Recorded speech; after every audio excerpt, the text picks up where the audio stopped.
Bismillahirrahmanirrahim. Assalamualaikum warahmatullahi wabarakatuh. Selamat pagi saudara-saudara mahasiswa. Maaf, apa kabarnya hari ini? Mudah-mudahan Anda semua dalam keadaan sehat. Kalaupun mungkin agak ada gangguan flu sedikit, ya mudah-mudahan tidak terlalu mengganggu. Ya, saya kebetulan lehernya agak gatal, mudah-mudahan tidak hanya sebatas batuk ringan. Ya, mudah-mudahan kita semuanya dalam lindungan Tuhan. Kita selalu jaga kesehatan, jaga jarak, cuci tangan, rajin cuci tangan, pakai masker kalau keluar, ya, supaya kita tidak sampai menjadi korban atau minimal menjadi pembawa, ya, menjadi carrier dari wabah pandemi yang sedang kita hadapi, dan kemungkinan selama Senin besok sudah PSBB lagi, gara-gara masih banyak orang di luar sana yang tidak patuh, ya, mengabaikan resiko yang bisa saja terjadi dan bisa lebih parah sebenarnya. Baik, mudah-mudahan kita semuanya dalam keadaan sehat dan dalam lindungan Tuhan. Oke, hari ini kita ketemu lagi dalam mata kuliah praktikum, ya, praktikum desain web, ya. Hari ini kita sedikit berbeda, ya, materinya, karena di pertemuan-pertemuan yang lalu kita membahas tentang bagaimana bikin HTML, bagaimana bikin CSS, ya, bagaimana menghasilkan tampilan web, ya. Nah, intinya Anda sudah belajar banyak untuk membuat sebuah desain, ya, sampai menghasilkan tampilan web yang Anda inginkan. Sekarang kita akan bicara konten, ya, konten atau isi dari web itu sendiri. Jadi masih bagian dari desain, tapi kita fokus pada konten. Intinya konten adalah apa yang mau kita sajikan di dalam halaman informasi web kita, ya kan? Nah, kita sudah tahu bahwa ada yang disebut dengan web statik, ada yang disebut dengan web dinamik. Web statik adalah web, ya, halaman web yang ditulis secara manual, ya, dengan menuliskan kode HTML-nya, ya, lalu kemudian disimpan di server dan bisa ditampilkan. Tapi karena ditulis secara manual, maka apalagi informasi yang ada di dalamnya itu bersifat tetap, makanya disebut sebagai web statik. Kalaupun kita ingin merubah kontennya, maka kita harus melakukan editing atau melakukan perubahan pada kode HTML. Ya kan, sudah paham itu, ya? Nah, yang kedua adalah web dinamis. Web dinamis itu pada prinsipnya adalah HTML juga, tapi HTML-nya itu dibangkitkan, ya, bukan ditulis secara manual, tapi dibangkitkan melalui mekanisme programming. Jadi kita menggunakan program untuk menulis HTML-nya. Karena menggunakan program, maka banyak hal yang kita bisa lakukan.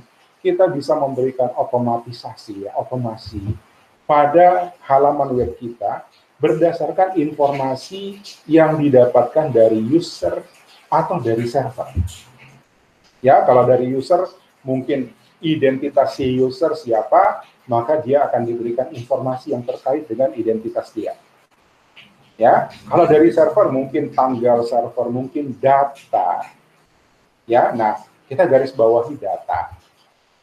Ketika kita bicara konten web, ya, kalau isinya hanya sekitar informasi yang memang tidak akan pernah diupdate, artinya dia tidak berubah untuk jangka waktu yang cukup panjang, ya, katakanlah misalnya teori, ya, materi-materi atau informasi tentang teori. Teori itu kan biasanya dari awal, dari sejak dia dipublikasi sampai hari ini mungkin tidak berubah. Kalaupun ada update, ya, dibikinkan halaman baru, ya, dibikinkan halaman baru tentang teori update-nya, nanti dari halaman yang lama di link. Kalau seperti itu static, no problem. Ya, dibikin statik tidak masalah. Tapi ketika Anda bicara tentang e-commerce, misalnya, ini paling sering kejadian ya e-commerce, kebutuhan web itu sekarang banyak di e-commerce. E-commerce itu kan jualan, simpelnya gitu ya, jualan di web, jualan di internet. Nah, kalau kita jualan, maka informasinya harus bisa diupdate, ya, entah itu update stok misalnya, paling sering stok kan begitu, kita jualan sesuatu, jualan sepatu, ya jualan sepatu, ada stok 10, terus ada yang beli, ya beli 1, maka stoknya tinggal 9. Pembeli yang calon pembeli yang datang kemudian itu harusnya tahu bahwa stoknya tinggal 9. Berarti kan harus ada update. Kalau sepatu 1 hari laku 1, ya itu sudah lumayan gitu kan. Nah, bagaimana kalau yang kita jual itu ternyata dalam sehari laku 100?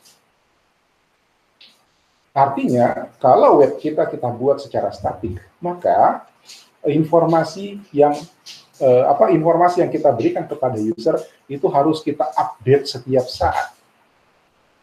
Kalau laku 1 setiap hari, mungkin setiap hari cuma ngedit 1 kali. Tapi kan kita berbisnis, kita jualan, kita berharap pembelinya banyak. Ya kan?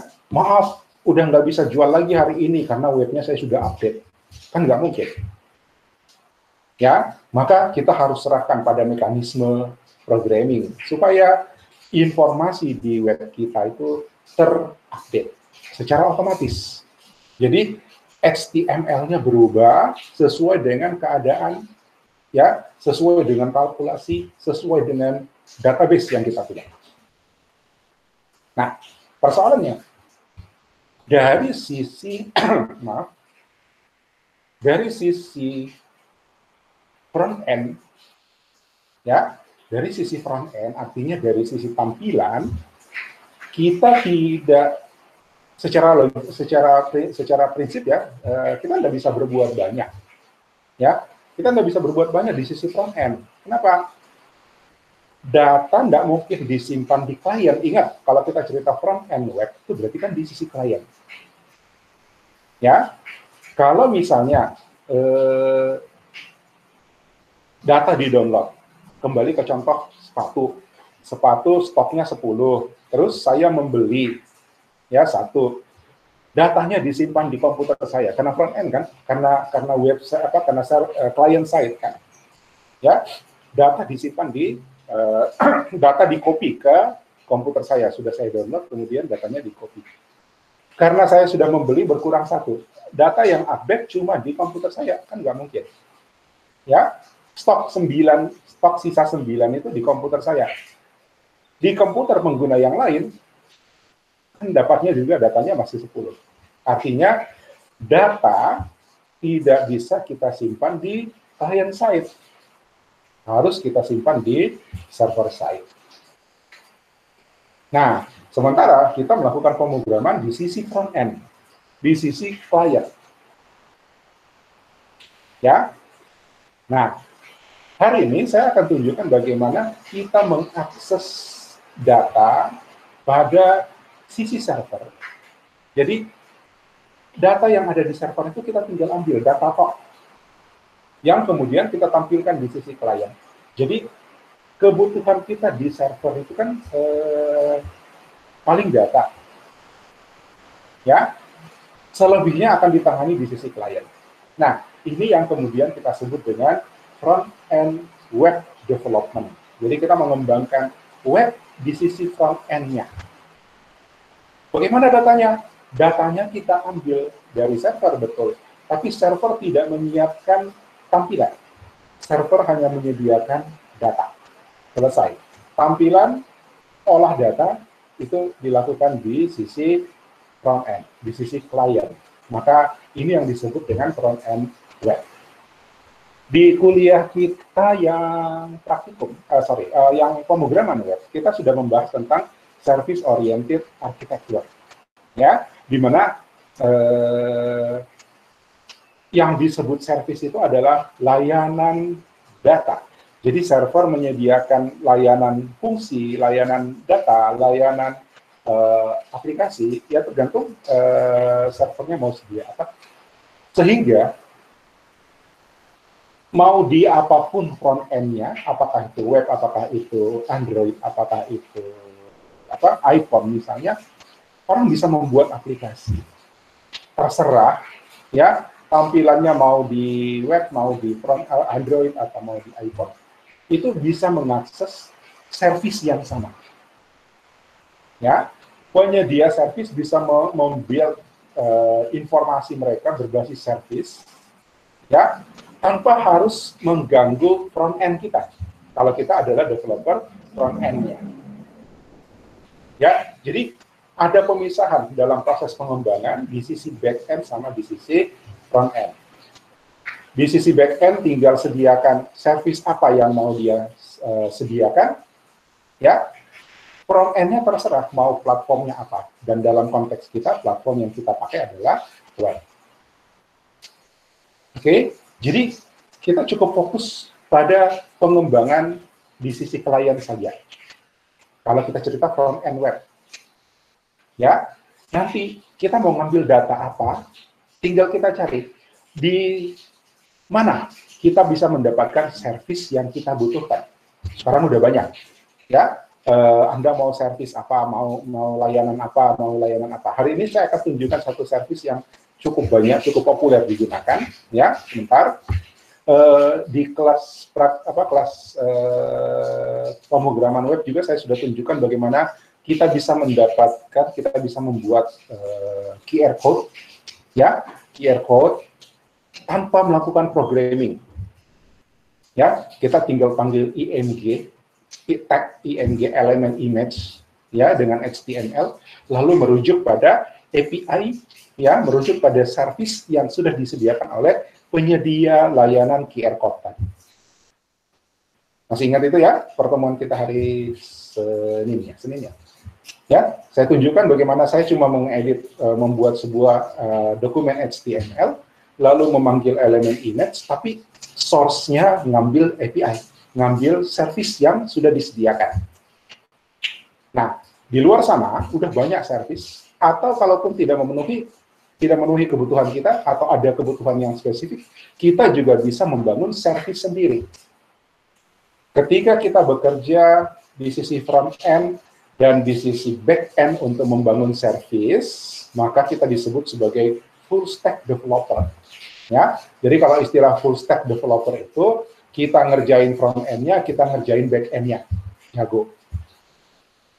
Ya, tapi ada yang mau fokus ke front end developer, boleh. Ada yang mau fokus ke back end developer, boleh.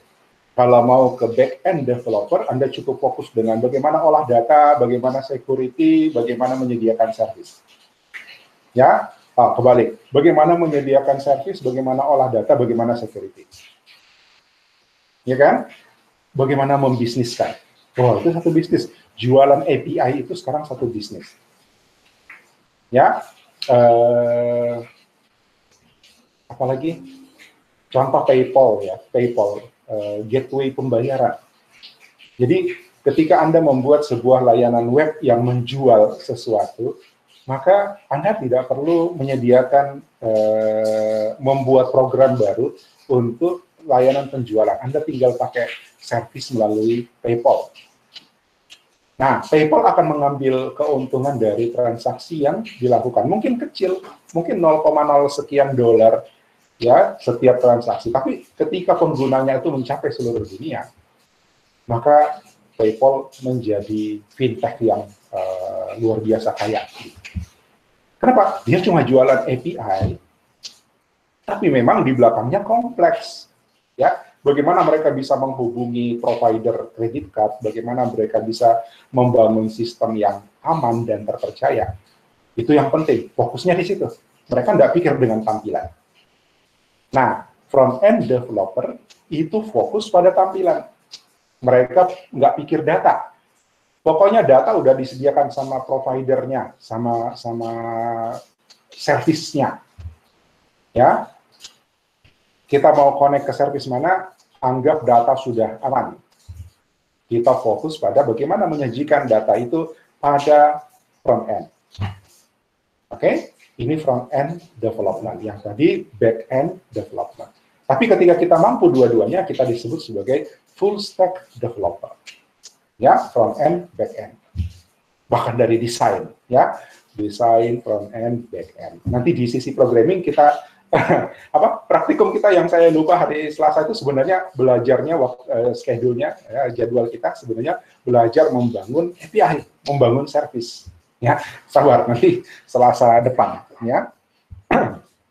Oke. Anda sudah download modul praktikum? Sudah lihat modul praktikum?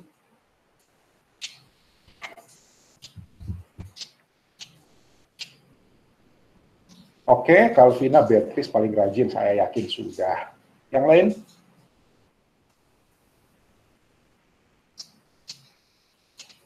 Oke, Jarvin sudah. Memang cuma 5 mahasiswaku itu. Calvin, Beatrice, Jarvin.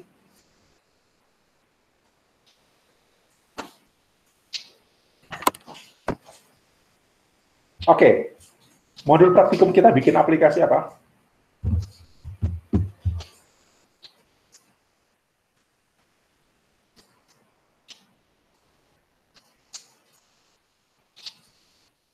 Yang sudah baca, kita bikin aplikasi apa? Dari modul praktikum.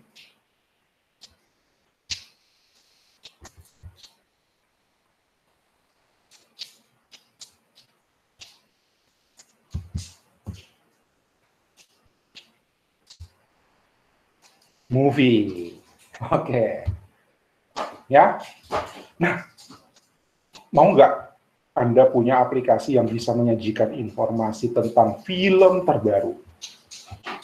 Ya, siapa yang hobi nonton? Tapi sekarang bioskop dilarang. Ya, menyajikan informasi tentang film terbaru. Persoalannya adalah, dari mana kita bisa dapat data film terbaru? Ya kan? Apakah kita menghubungi Hollywood, Bollywood, ya, untuk dapat informasi? Tidak perlu. Kenapa? Sudah ada nih layanan, ya, sudah ada nih orang, perusahaan yang menjadikan informasi film sebagai bisnisnya. Ya, dia sudah membangun servisnya, kita tinggal akses. Nah, terserah. Di sisi front-end, kalau kita developer front-end, kita mau sediakan informasi apa untuk pembaca kita, untuk klien kita, untuk user kita. Itu tinggal kreativitas kita. Data sudah tersedia. Ya, saya buka browser baru.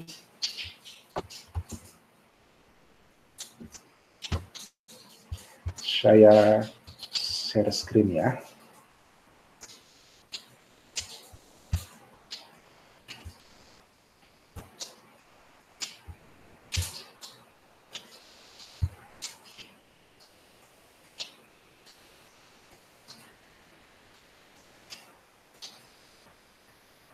Oke.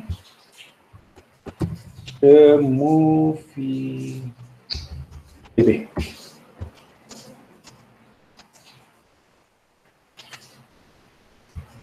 Bisa dibaca ini?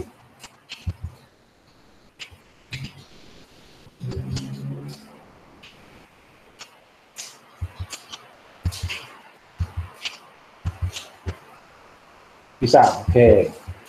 Ya, ini TMDB. Ya, TMDB itu The Movie Database.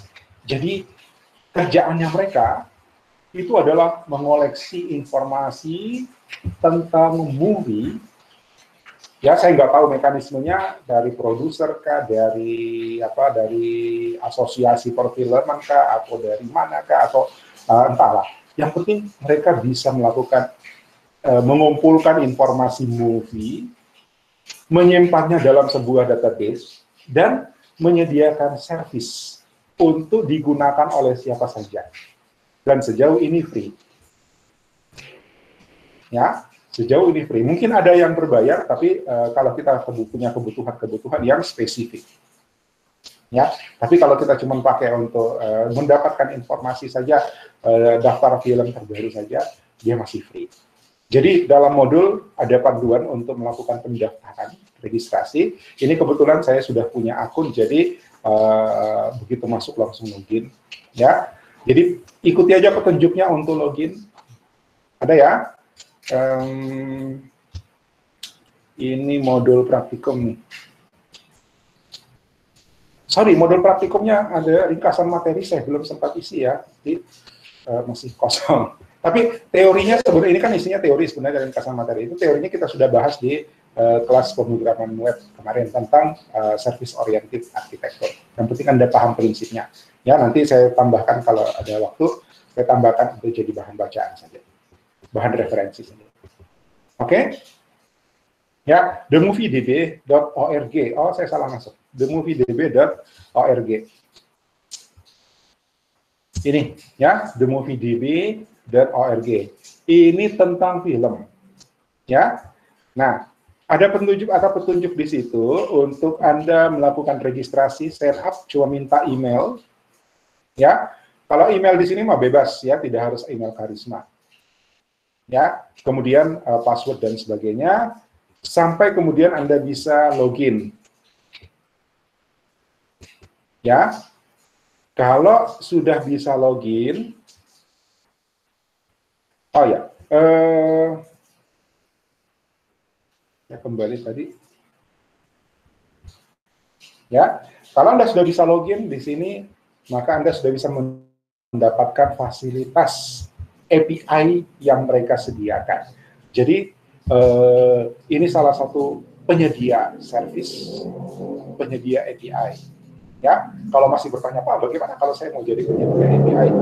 Nah, ini, ya, ini nanti di praktikum pemrograman web yang saya lupa kemarin. Ya, ini juga, ini kuliah kita yang lalu hari Senin saya sempat kasih tunjuk juga tentang QR. Ya. qrmosby.com. Ini juga sebuah API, ini juga sebuah service, ya, untuk membantu mereka yang membutuhkan QR code tapi nggak paham bagaimana cara bikin QR code, ya, untuk membantu mereka yang developer front end, ya, membangkitkan QR code di dalam halaman webnya otomatis. Nah, ini, ya, ada petunjuknya di bawah. Ini contoh, ini dua contoh penyedia service, ya, dua contoh penyedia API yang Anda bisa manfaatkan. Kalau ini sih kecil ya, ini hanya menghasilkan QR code saja selesai. Tapi kalau yang ini keren, ya. Ini film yang belum playing, ya, belum main, baru nanti upcoming, ya, akan datang, itu sudah ada datanya di sini. Ya, nah mereka kerja keras untuk membangun ini. Artinya ketika Anda menyediakan sebuah API harus ada komitmen, ya, harus ada komitmen pada tim Anda, pada Anda untuk terus bisa menyediakan. Untuk itu ada kerja keras di belakangnya.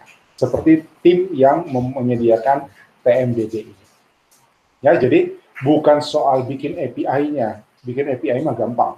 Ya, tapi komitmen untuk menjaga supaya API itu bisa terus hidup. Kenapa? Karena ketika kita menyediakan API, maka akan banyak front end yang memanfaatkan. Ya, akan banyak front end yang bergantung pada layanan API Anda. Ya kan? Ketika sistem Anda mati, maka banyak front end yang akan dirugikan barangkali. Sehingga bukan sekedar membangun servisnya, tapi komitmen untuk terus bisa menyediakan servis, itu yang paling penting. Oke, ini udah mapan nih ya, TMDB.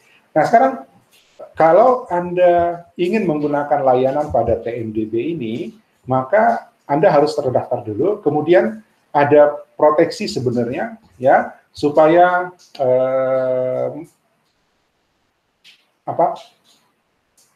tidak disalahgunakan, ya, walaupun sebenarnya ini relatif aman, ya. Misalnya begini, key saya dipublish misalnya, terus Anda pakai, ya, pada prinsipnya tidak ada kerugian di saya. Tapi nggak tahu, kalau di layanan berbayarnya saya nggak tahu, siapa tahu itu jadi riskan, ya. Maka TNDB itu menyediakan layanan, menyediakan fasilitas untuk mendapatkan API key. Jadi ketika Anda menggunakan servisnya, Anda harus menggunakan autentikasi. Maka Anda daftar dulu, registrasi dulu, kemudian login, lalu kemudian ini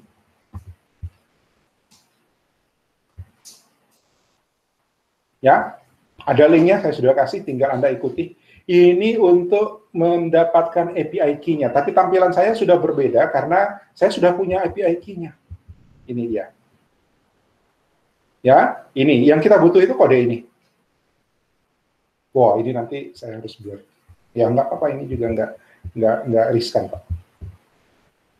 Ya, nah yang kita butuhkan adalah autentikasi ini. Karena kalau tidak ada ini, kita tidak bisa mengakses servis mereka.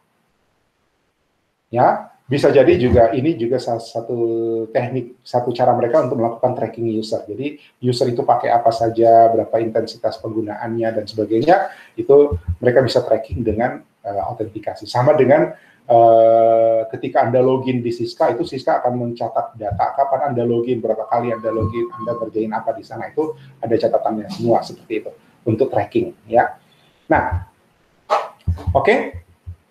Jadi Anda ikuti saja langkah-langkah yang ada di sini, ya, sampai kemudian Anda menghasilkan, API key-nya, Anda dapatkan API key-nya,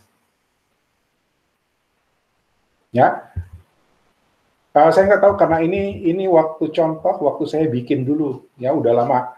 Mudah-mudahan tidak terlalu beda layarnya, minimal ini warnanya udah ganti. Ini dulu waktu saya bikinnya coklat. Sekarang dia jadi biru, ya. Ada perbedaan, saya nggak tahu. Mudah-mudahan isinya tidak berubah banyak, ya. Layoutnya tidak berubah banyak sehingga yang di modul itu Anda bisa ikuti. Nah, kemudian ini penting nih, developers the movie DB.org. Ini adalah dokumentasi tentang API yang mereka sediakan. Ya, ini dokumentasi. Anda harus merujuk ke sini.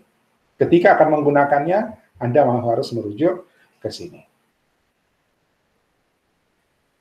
Oke? Ya, mungkin collection ya, kalau nggak salah. Oke, ini collection. Ini bagaimana kita mendapatkan judul. Oh, ini list movies.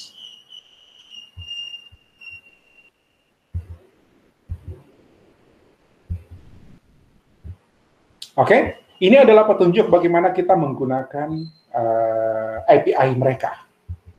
Ya, beberapa saya ada contohkan di modul. So, ini adalah proses Anda registrasi dulu, dapatkan API key-nya, ya, dan setelah itu Anda bisa menggunakan data yang sudah disediakan oleh TNDB. Anda bisa menggunakan service yang disediakan oleh TNDB. Selanjutnya kita bicara front end.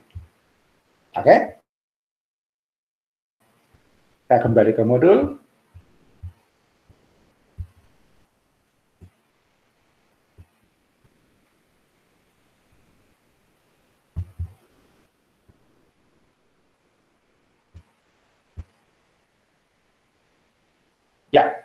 Ya, saya lupa namanya praktikum 6 atau latihan 6, Anda sesuaikan saja ya. Di situ saya sebut praktikum 6. Kita ngambilnya dari praktikum 6. Kenapa praktikum 6? Ya, karena praktikum 6 itu sudah pakai single page application. Masih ingat? Single page application, di mana kita cukup menyajikan satu halaman, lalu ketika kita pilih menu, maka isi halamannya diganti. Ya, tidak melakukan loading halaman lagi, tapi dia hanya mengambil parsial dari konten halaman. Masih ingat itu? Jadi, ambil dari praktikum 6. Ya. Kemudian ambil dari praktikum 7.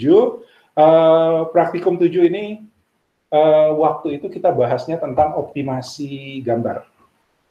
Ya, optimasi gambar image yang akan kita sajikan pada web. Masih ingat? Ya.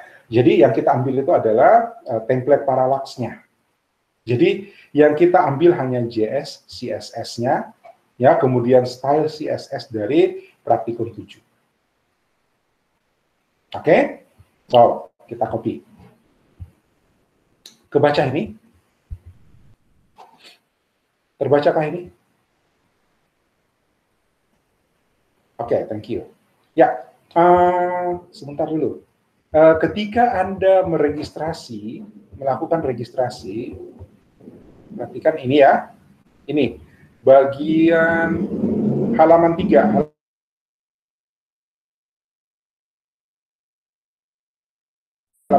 itu dalam proses registrasinya, karena kan begini ceritanya, penyedia servis itu menganggap bahwa Anda menggunakan servis mereka untuk sebuah aplikasi. Ya, jadi penyedia servis ini bukan menyediakan data bagi end user. Ya, mereka sadar bahwa mereka menyediakan data bagi developer, bagi penyedia aplikasi. Ya, jadi mereka akan minta Anda pakai servis saya itu di aplikasi apa, ya, gitu. Maka kalau diminta URL-nya Anda sebutkan, ya. Nama URL-nya adalah, masih ingat Anda punya akun GitHub.io kan? Ya, Anda punya hosting di GitHub.io.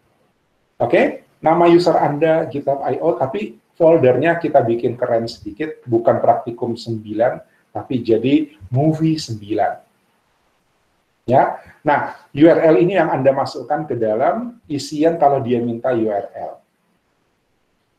Oke, URL-nya harus valid, jadi tidak bisa lokal, ya, tidak bisa server lokal, jadi harus yang online.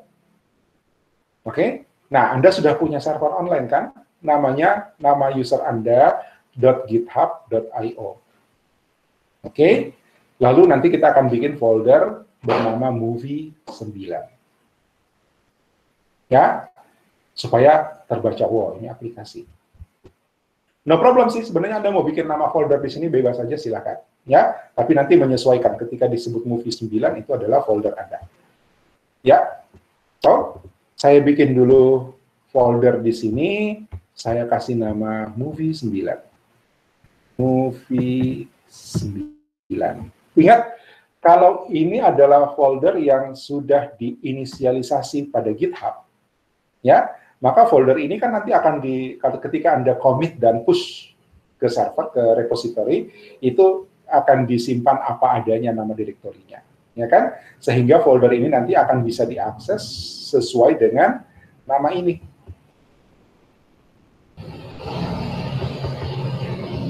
Ya, sesuai dengan alamat ini bisa diakses menjadi https nama user Anda GitHub.io movie 9. Begitu juga kalau saya mau periksa tugas ini, ya kan? Saya tinggal cari nama user GitHubmu.io, kemudian movie 9.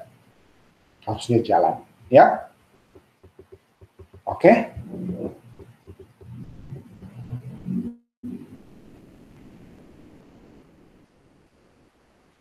Ya, di movie 9, kita copy JS dan CSS dari praktikum 6, siap.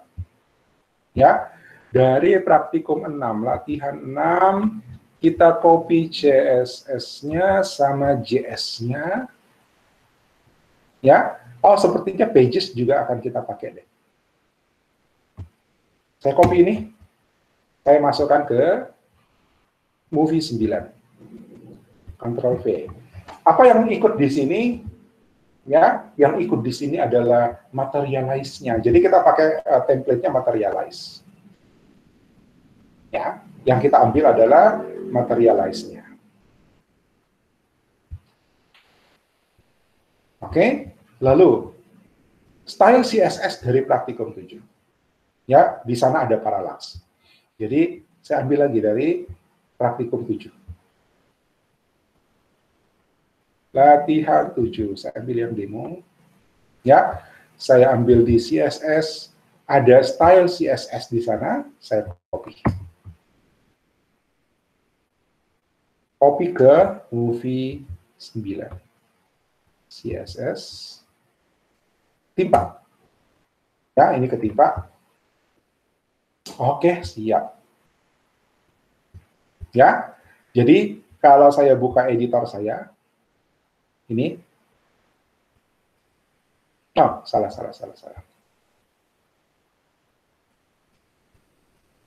Ini editor saya, ada movie 9 di sana.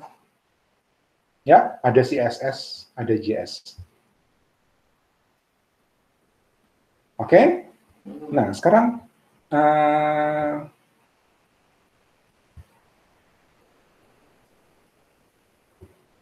oke? Lalu kita bikin direktori baru. Dalam direktori JS kita bikin apa lagi namanya? Kita bikin file baru namanya tmdb.js. Ya, namanya tmdb.js. Saya bikin file baru dalam JS ya. New file tmdb.javascript. Oke, isinya adalah ini.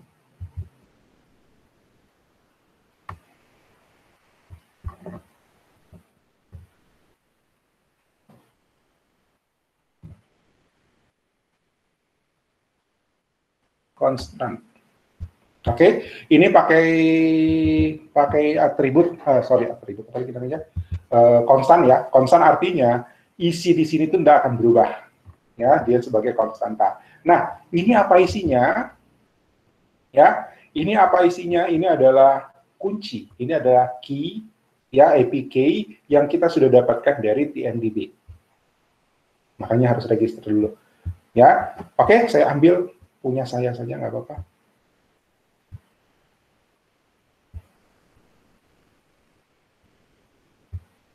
Saya ambil punya saya dari sini. Ini dia ya, ini ya APK P3 autentikasi. Oke, taruh di sini. 32 karakter itu. Nah, seperti itu. Ya, dan ini bisa kita simpan. Kita simpan dan tidak akan dibuka-buka lagi. Yang penting jangan salah tulis ya. API the movie DB ORG. Oh ya, satu hal lagi, kalau Anda menggunakan API, maka harus sering memantau informasi. Jadi mendingan ketika Anda membangun sebuah aplikasi yang memanfaatkan service dari sebuah layanan atau provider, Anda sebaiknya aktifkan newsletter. Ya, nggak usah takut dengan iklan, tapi newsletternya penting. Kenapa? Karena satu ketika mungkin si penyedia ini melakukan renovasi, minimal dia down 1-2 jam, maka Anda akan dapat informasinya, ya kan? Atau dia ganti alamat, pindah server, ya, apa? Siska itu untuk kiriman SMS-nya itu pernah gitu. Saya tidak pantau, sebenarnya langganan newsletter, tapi saya tidak pantau isinya karena saya anggap biasa aja. Ternyata beberapa bulan sebelumnya ada pesan, ada message yang mengatakan bahwa servernya ganti nama. Ya, nanti pas ketahuan ketika kenapa pengiriman SMS ini macet. Ya, macet. Oh, baru saya cek ternyata memang ada update. Ya, jadi ketika Anda menggunakan layanan API service dari satu penyedia, sebaiknya Anda berlangganan newsletternya supaya kalau ada perubahan alamat misalnya, maka Anda cepat bisa melakukan penyesuaian. Karena kalau tidak melakukan penyesuaian kan berarti nanti tampilan Anda mungkin akan cacat. Oke? Nah, kalau tidak ada perubahan, ini tidak akan pernah kita buka lagi. Ya, saya tutup saja dulu. Sudah save ya. TMDB.js saya buka lagi. Oh ya, sudah save.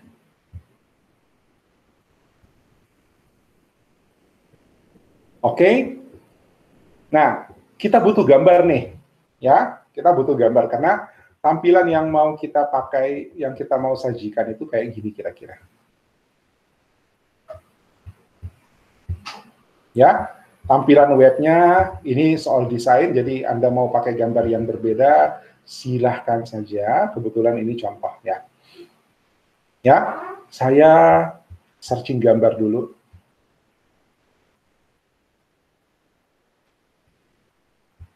Saya searching gambar dulu ya.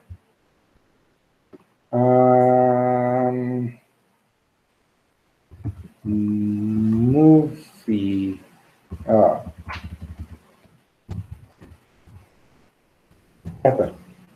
Oh, kembali.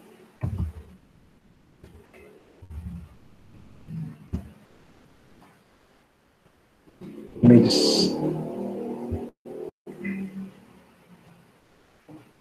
Oke, ya. Entah kenapa kalau temanya teater itu dominan dengan merah. Atau saya coba cari movie teater. Oke, ini dia.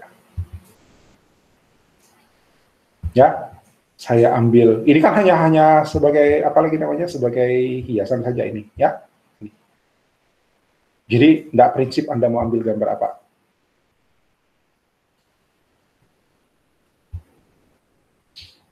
Saya ambil ini. Oh, ukuran gambarnya kecil. Cari yang besar. Ini hanya 480 nih.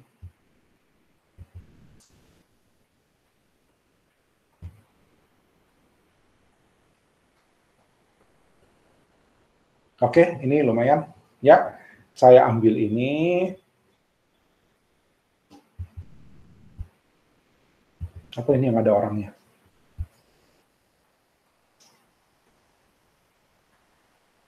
Oh, yang tadi lebih bagus. Hati-hati ya, saya ingatkan juga, hati-hati ketika Anda mengambil, apa lagi namanya, elemen desain, ya termasuk foto ini misalnya, ya jangan sampai Anda mengambil sesuatu yang dilindungi dengan hak cipta, dilindungi dengan copyright. Nah, itu ketika misalnya yang punya berkeberatan, Anda bisa digugat dan mengharuskan Anda membayar ganti rugi yang cukup besar. Ya, ada banyak kasus seperti itu. Jadi hati-hati, Anda pastikan bahwa, nah ini seperti ini ya, image may be subject to copyrights. Ya, tapi karena ini hanya contoh,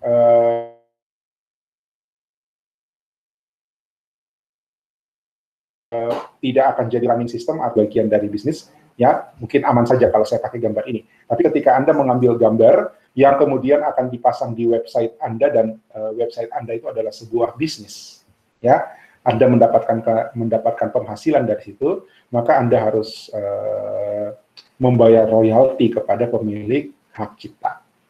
So, kalau siap bayar royalti silahkan, tapi kalau tidak, pastikan yang Anda ambil itu bebas dari kewajiban copyright.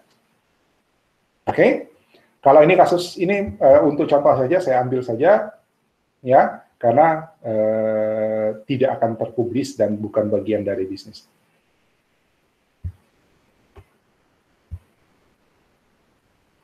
Oh, ini iStock emang jualan nih. Oke, gambarnya mau saya ambil ini resolusi kualitas high, resolusi tinggi banget. Saya save image. Saya simpan di mana tadi?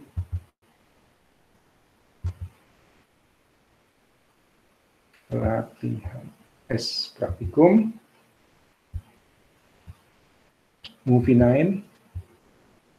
Saya bikin folder baru namanya IMG. Ya, IMG saya kasih nama dia teater.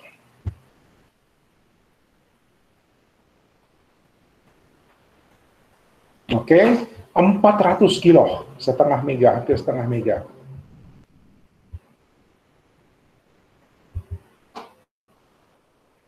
Ini dia. Resolusinya 1449 kali 724, kemudian ukuran filenya 400. Kita butuh optimasi ini karena kita mau menyediakan layanan yang responsif. Masih ingat ya? Masih ingat Squash? Masih ingat Squash? Ya, ini aplikasi Squash. Untuk melakukan optimasi gambar, ya, kita menurunkan ukurannya tanpa mengurangi atau mengusahakan seminimal mungkin penurunan kualitas. Ya, kenapa? Karena ukuran gambar yang besar itu pasti menyita resources pada sisi klien, kemudian waktu loadingnya juga menjadi lambat. So, prinsip web yang responsif adalah kita kasih informasi yang sesuai dengan kapabilitas device dan network mereka. Gitu kan? Jadi kalau misalnya kapabilitas smartphone-nya itu hanya bisa layar kecil, ya udah kasih gambar kecil. Nah, gitu. Nah, saya buka lagi Squash. Ini sudah selesai, saya tutup. Masih ingat cara pakai ini?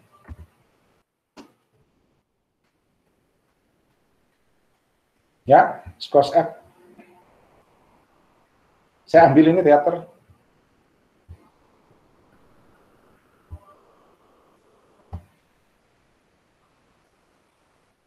Ini dia.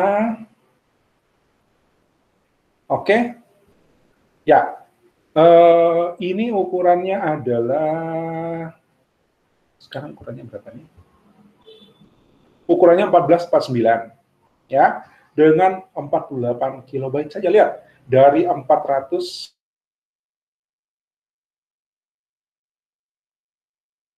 jadi 48 KB. Dengan kualitas yang tidak terlalu jauh menurun. Ya, bahkan tidak kelihatan dengan mata. Ini gunanya Squash nih. Kita bisa melihat apakah penurunan kualitas gambar kelihatan oleh mata. Ini sejauh ini sih tidak. So, saya download ini.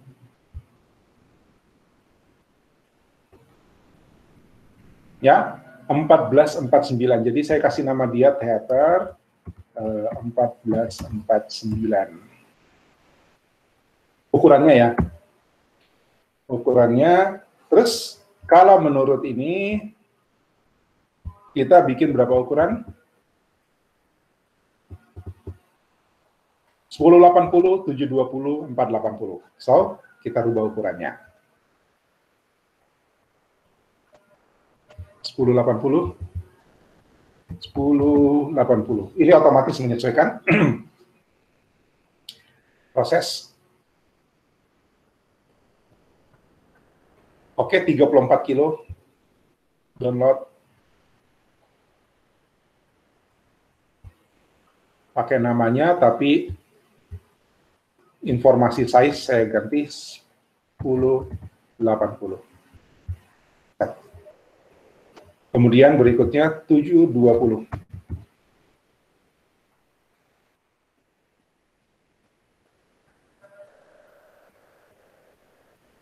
Oke. Nah, kalau 720 ini sudah kelihatan. Ya, penurunan kualitas itu sudah kelihatan. Tapi ini kalau dia tetap besar, coba kalau kita perkecil begini. Maka ini kita tidak bisa mendeteksi bahwa ada penurunan kualitas. So, ini bisa kita terima. 720.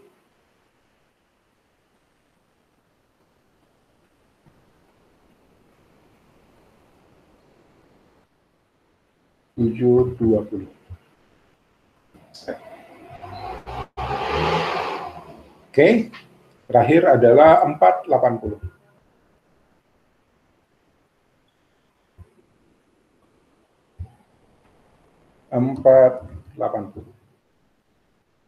Akses. Oke, ini kualitas 480. Ya, resolusinya turun sebenarnya. Oke, tinggal 10 KB. Jadi kalau misalnya pembaca kita hanya menggunakan layar lebar 480, dia hanya dikirimi file 10 kilobyte saja.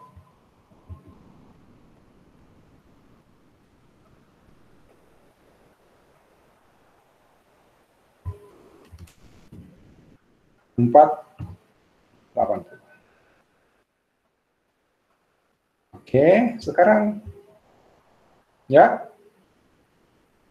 kita sudah punya 4. Oh, yang asli boleh kita buang nih ya, karena ini kan sebenarnya 1449. Tapi lihat ukurannya. Kalau saya view detail, ya dari yang aslinya 415 kilobyte itu sekarang tinggal 34 kilobyte, 51 kilobyte. So, yang besar kita hapus saja. Ya, kenapa? Karena kalau ini kita upload, itu kan akan makan ruang di resources, di repository kita juga. Apalagi kalau kita hosting yang ada batasan jumlah kilobyte-nya. Ya, oke, sekarang image-nya sudah siap. Ya, image-nya sudah siap, squash-nya kita tutup. Next adalah, oke, kita akan bikin index HTML. Ya, index HTML.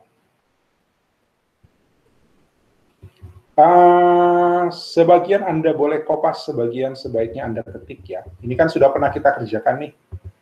Ya, boleh kita ambil dari praktikum 6. Lalu kemudian kita modifikasi. Tapi untuk contoh ini saya kopas saja. Saya bikin file baru di Movie 9.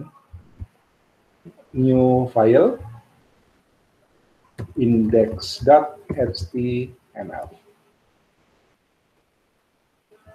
Biar cepat saya kopas ya. Tapi ini pindah halaman, jadi saya harus kopasnya satu-satu. Aduh.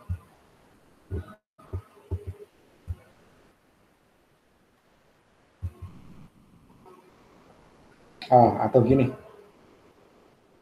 HTML. Oke. Terus bagian head-nya saya ambil. Head-nya ini sampai title, meta,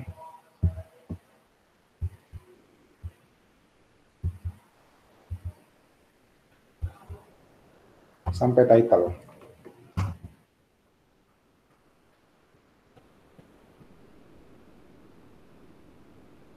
Oh, metanya sudah ada, saya kopas ya. Ups, waduh. Ini kalau di copy dari PDF kayak gini.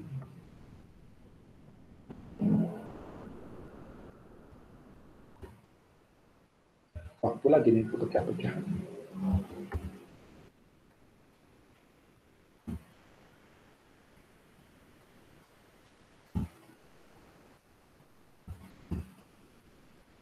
Title, oke. Dan slash head. Oke, yang ini ya ngambil ini font Google. Ya, font Google Anda boleh ganti kalau mau.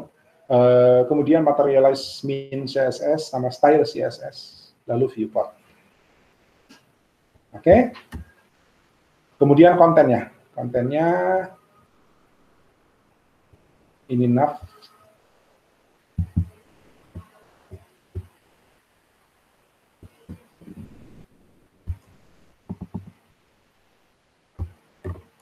Copy dalam body.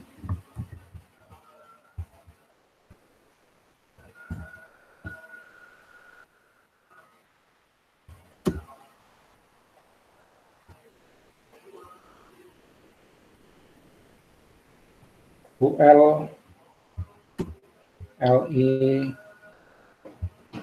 LI, LI, LI. Ya, jadi lama juga. Oke, sampai UL lagi. Ups.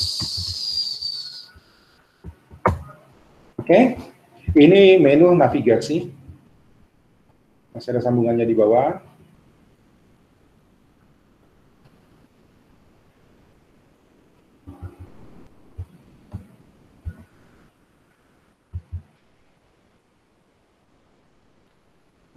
1 sampai akhir nav.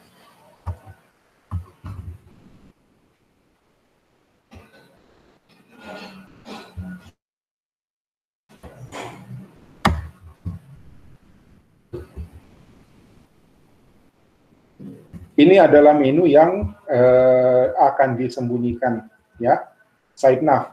Tapi dia akan muncul kalau layarnya mengecil dan tombol menunya kita klik.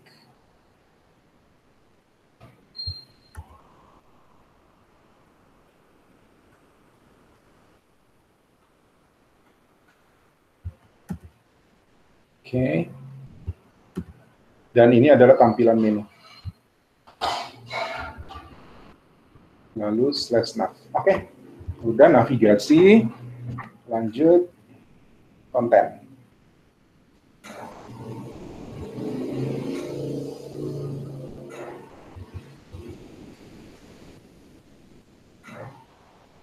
Saya ambil satu-satu ya, supaya tidak terlalu panjang. Ini.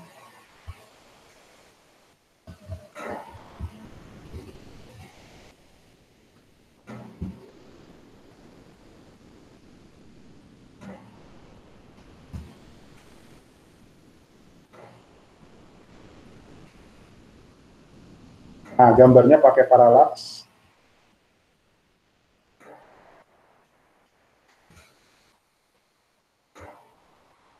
Oh, ini screenshot ya. Screenshot inilah yang memberikan opsi kepada pengguna kita apakah menggunakan gambar ukuran besar atau ukuran kecil. Saya kasih begini.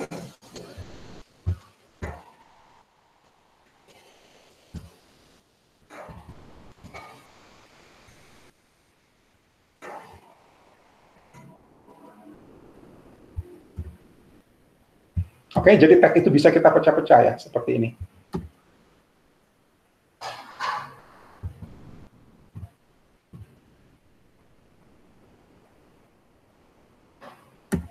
Oke, tolong saya dikoreksi, ada yang berbeda? Ya, sampai di sini, ada yang bisa koreksi saya? Apa yang saya harus koreksi? Halo, mahasiswaku masih adakah?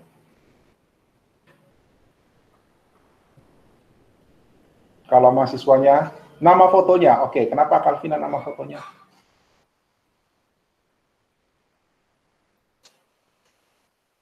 Teater, oke. Ya, kalau Anda perhatikan tadi, saya simpan gambarnya, sorry. Ya, saya simpan gambarnya dengan nama teater. Teater 480, 720, 1080. Ya, sementara di contoh pada modul, saya menggunakan movie. Jadi, saya ganti dulu ini. Ya, perhatikan kalau gambar nggak muncul itu berarti salah nama. Nah, ini namanya saya mesti sesuaikan.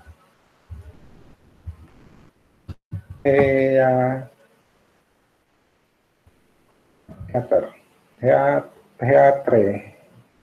Oke. Ya, sesuaikan nama filenya. Screenshot, masih ingat ya? Ini elemen image, tapi kemudian image-nya akan dikasih sesuai dengan ukuran layar. Default-nya adalah 1080. Ini juga teater.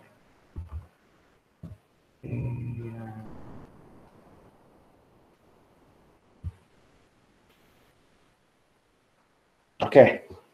Ya, lanjut.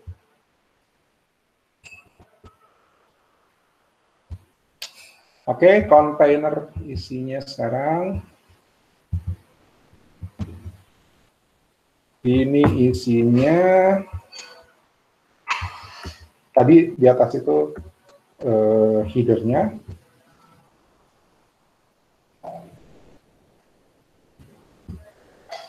Ini kita belum main dengan API-nya.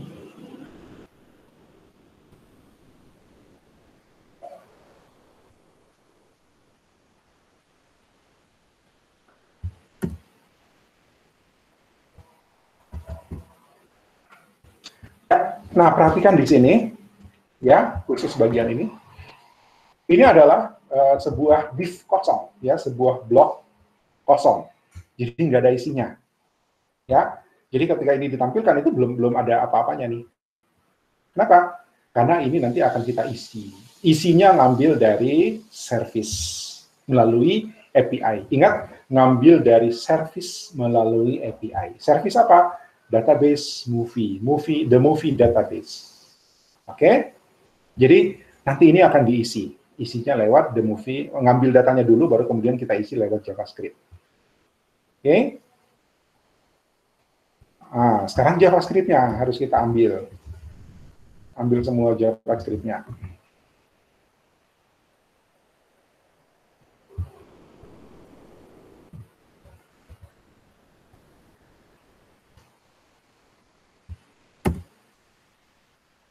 Salah.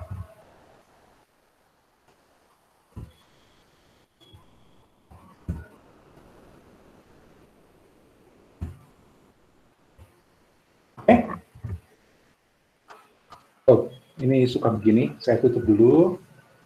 Warnanya itu enggak apa? Mana dia? Index HTML. Oke. Nah, udah. Ya, normal. Karena kalau warnanya kelihatan tidak normal, jangan-jangan ada yang lupa ditutup. Suka gitu kan? Jadi, pastikan dulu bahwa warnanya normal. Warna kodenya. Oke. Sampai di sini sebenarnya sudah bisa kita lihat nih. Ya.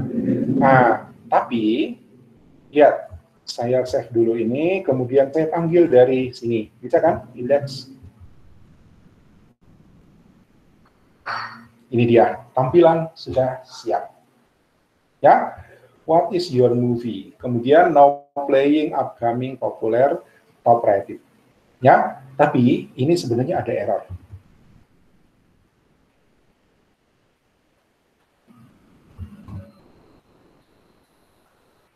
Oh, belum, karena JavaScript-nya belum jalan.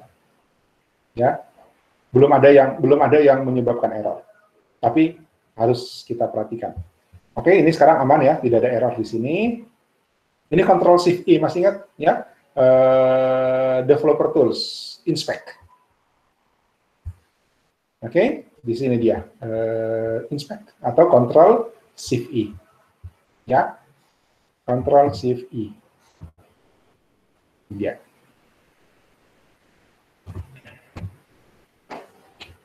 Oke, aman, tidak ada error. Nah, ini tampilan udah siap. Ya, tapi belum ada isi. No playing-nya belum ada isi. Bagaimana kita mengisinya? Lanjut. Ya, kalau sebentar nanti error, kita mesti pakai Chrome Apps. Tapi sebentar, ternyata dia belum error. Jadi aman. Kalau sebentar sudah ada error, baru kita rujuk kembali ke 8 ya. Berarti ini bukan di sini tempatnya. Atau udah kita pakai aja ya. Ini Chrome Web Server, ingat di Praktikum 6 kita pakai Chrome Web Server ya, supaya ini filenya tidak dibaca sebagai file, tapi dibaca sebagai HTTPS. Ya, sorry, bukan HTTPS, HTTP. Ya, karena kita belum pakai SSL.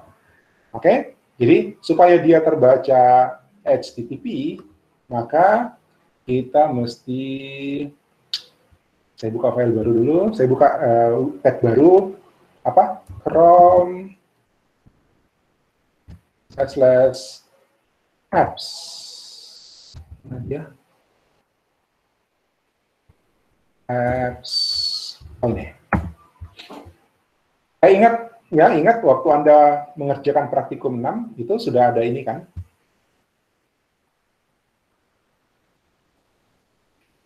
Oke? Nah, saya choose folder. Ini di kelas mana nih? Desain web praktikum. Mana dia? Movie 9. Ini dia. Select. Oke, movie 9. Sekarang URL ini 127.0.1 sudah pakai HTTP, ya. Ini akan merujuk ke movie 9. Tampilannya sama ya. Ya. tampilannya sama, tapi yang ini lewat HTTP ini, yang ini lewat file. Nanti kalau ada JavaScript lanjutannya, ini bakal error. Kenapa? Dia sudah harus pakai HTTP. So, ini kita tutup. Ya, ini sudah pakai HTTP. Dan kita lanjut dengan ini. Ya, nah sekarang lanjut. Mudah-mudahan cukup waktunya. Anda ada kuliah sebentar? Kalau saya agak telat ini, agak telat selesainya, gimana? Ada kuliah kah? Tidak ada, oke. Jadi mungkin saya curi waktu sekitar 10-15 menit tambahan ya, boleh?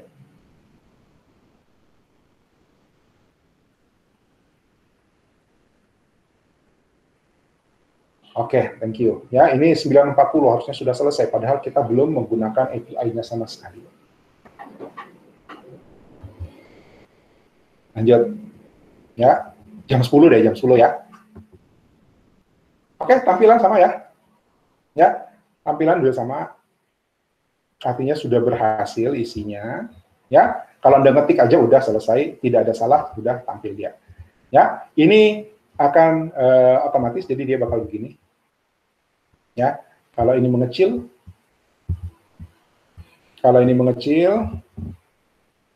nah, ya kan? Seperti ini. Menu ada now playing upcoming popular top rated. Kalau ada yang mau curiga deh. Ya, waduh, mati aja. Ada 4 menu. Ya. Oke, sekarang lanjut.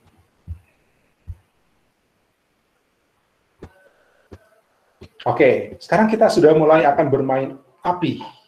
Ya, kita akan bermain API. Jadi, kita bikin folder baru, file baru namanya API.js. Ya, namanya API.js. Tadi udah dipanggil belum di HTML-nya? Oh, belum. Ya, belum.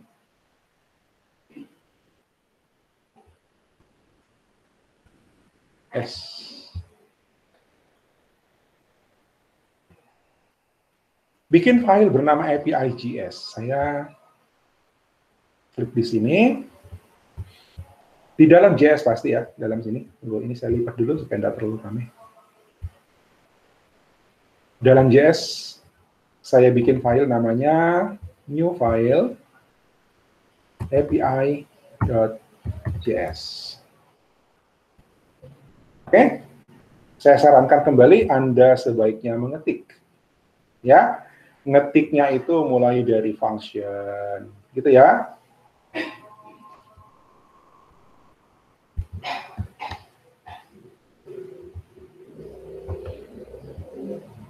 Jadi begini nih, ngetiknya itu, kalau ngetik function itu kalau di Atom ya, Atom, itu kita bisa langsung begini. Fun, ya kan? Function, status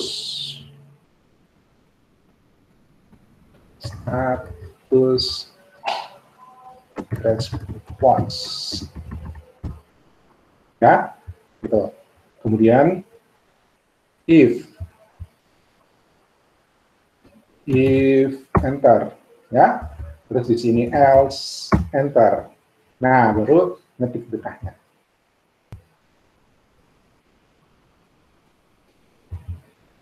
Ini supaya ada pesan error aja.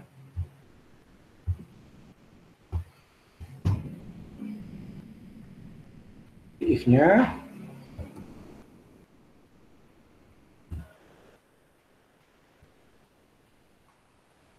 return.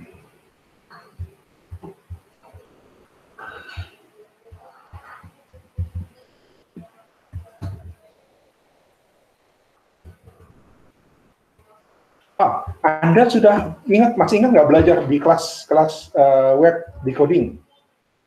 Ya, kalau Anda ingat, maka Anda pasti ingat tentang promise. Ya, di sana diajarkan what is promise. Ya, ceritanya begini. Ketika kita mengakses resources di luar dari origin kita, ya, di luar dari sistem kita, maka ada kemungkinannya dua. Ya, kemungkinannya dua. Satu, berhasil. Dua, gagal. Ya kan? Kenapa?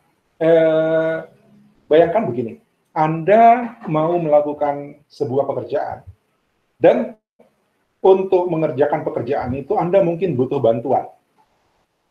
Ya, jadi Anda minta bantuan ke pihak lain, teman Anda misalnya, tentu dengan dua kemungkinan. Apakah dia bisa membantu atau tidak. Ketika kita request permintaan, ketika dia bisa membantu, maka itu berarti bisa. Ya, itu berarti bisa. Tapi kalau dia ternyata tidak bisa membantu, ya berarti gagal. Ya kan? Nah, ketika dia tidak bisa membantu, berarti usaha kita, pekerjaan kita menjadi terganggu. Kalau di sini namanya error kan? Ya, servis yang kita mintai ternyata tidak bisa melayani, berarti error. Ya, kita nggak bisa yakin 100% bahwa kita connected langsung dapat data. Oke? Gitu.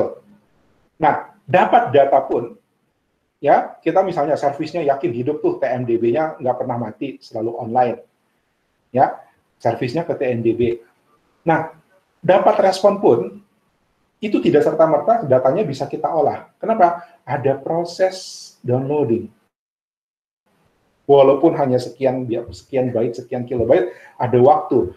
Yang waktu itu, ya waktu transfer itu lebih lambat daripada proses di klien kita. Ya, artinya begini, kita tidak bisa menunggu, ya, kita tidak bisa menunggu tampilan data dulu, data dulu diterima, baru kemudian kita tampilkan. Ya, kita harus melakukan proses asinkron, karena kalau tidak, program kita error tuh. Ya, seharusnya sudah tampil di bawahnya, misalnya sudah tampil di halamannya, tapi karena menunggu data dari service, ya, selanjutnya nanti service kita sebut endpoint, ya, menunggu data dari endpoint. Kalaupun berhasil, itu butuh milidetik untuk transfer. Nah, kalau kita menunggu, mungkin tampilan kita blank, kosong, dan itu tidak nyaman bagi pembaca. Ya, ternyata sudah menunggu, malah error misalnya. Dari service ternyata error. Entah error karena kita salah request, entah error karena service tidak bisa melayani, atau mereka down misalnya. Padahal sudah menunggu. Maka, biasanya yang dilakukan adalah mekanisme asinkronus. Asinkronus itu artinya proses request datanya berjalan, sementara tampilannya juga jalan. Tapi tampilan ini tidak bisa serta-merta membaca apa yang dihasilkan oleh request data. Jadi request datanya akan memproses sendiri, tampilan kita sudah nyaris lengkap, ya, sudah lengkap, nanti sisanya tinggal menunggu dari request data. Nah, itu yang ditangani oleh Promise. Ya, saya kira di kelas basic dasar pemrograman web dasar yang Anda sudah lulusi, itu ada di sana. Ya, tentang Promise. Jadi Promise itu janji, gitu ya. Janji kalau ada datanya saya kasih. Ya, janji kalau tidak ada datanya saya kasih tahu. Ya, janji kalau ada datanya saya olahnya ke sini. Gitu loh. Ya, itu prinsipnya Promise.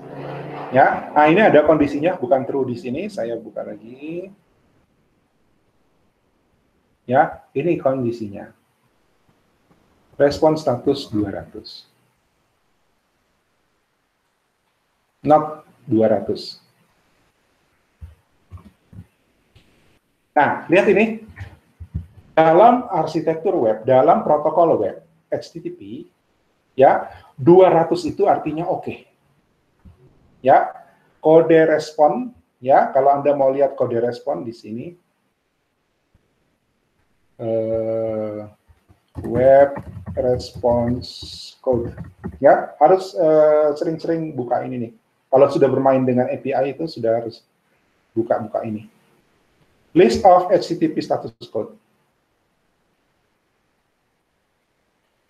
Oke. Nah, lihat. 200 apa artinya? 200 artinya oke. Jadi, ketika Anda mengakses sebuah halaman web, ya, Anda mengakses sebuah halaman web, http bla bla bla, https bla bla bla, ya, siska.com, siska.karisma.ac.id, ya, krmosd.com.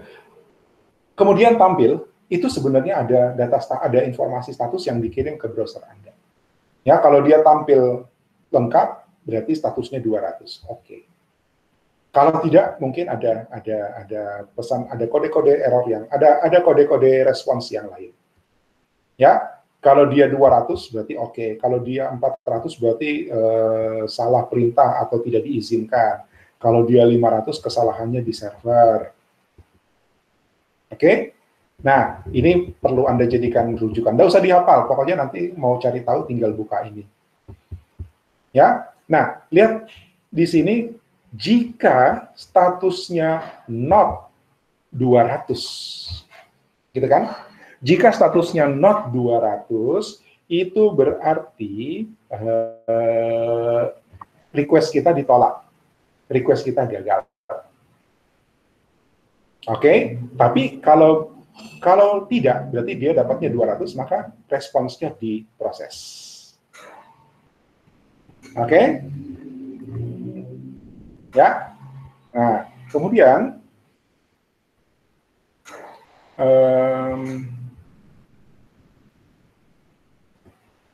ada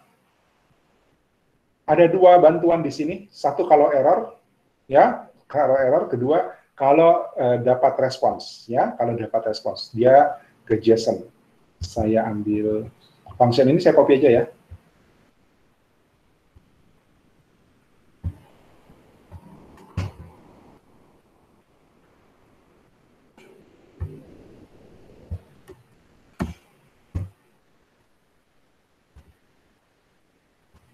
Ini adalah bantuan kalau berhasil, maka dia akan mengolah JSON-nya. Ya, JSON itu kira-kira mirip dengan array asosiatif. Ini kalau ada error, ya, kalau error nanti processing-nya di sini.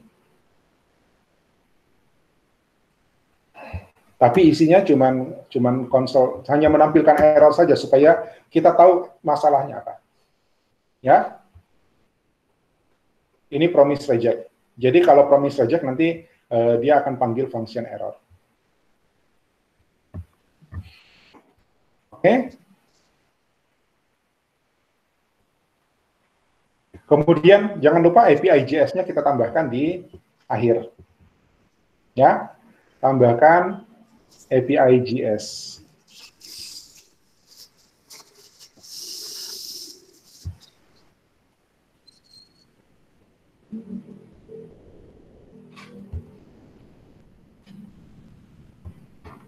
Sebelum TMDB. Di indeks ya. Dia ditambahkan di sini. Oke, saya simpan.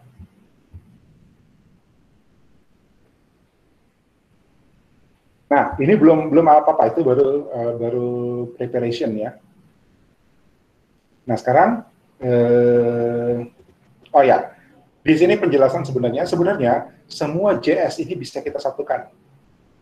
Ya, semua JS ini bisa kita satukan. Jadi satu file saja, tapi kan nanti jadi panjang.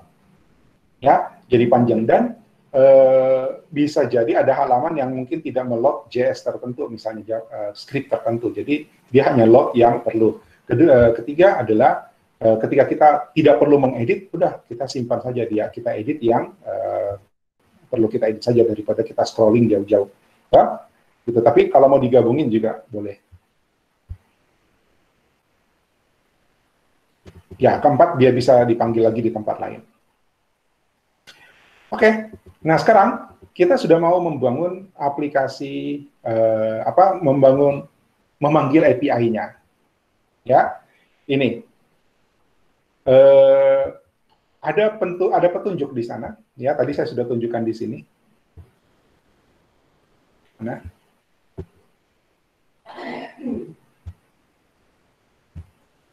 Saya sudah tunjukkan di sini movie database API. Nah ini ya, ketika kita mau memanggil daftar film itu kita bisa panggil ini. Ya, kita cari parameter apa, API apa yang bisa kita pakai. Sebagai contoh, di sini ada contoh. Ya, nah ini kan ada ya, sudah kita buka API-nya, kita tidak usah kutak-atik itunya. Ini function, saya panggil dulu function.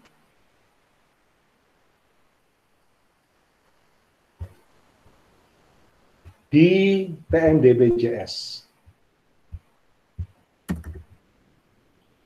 Function. Functionnya apa? Get list movie.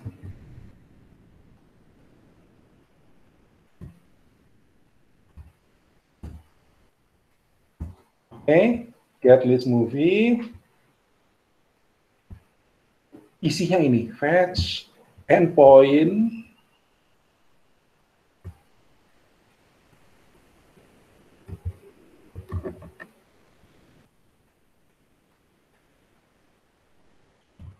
ini. Ya. Nah, endpoint URL adalah service. Jadi service yang jadi target itu biasanya kita sebut endpoint. Ya. Endpoint-nya adalah ini. Kita mau ngakses ini. Ya, endpoint URL. Jadi fetch itu perintah JavaScript untuk mengakses ya alamat ini HTTP disambung dengan ini. Jadi tanda plus ya, tanda plus ini operasi concat ya, konkatenansi di JavaScript menggabungkan string. Jadi sebenarnya sama dengan ini nih, sama dengan ini.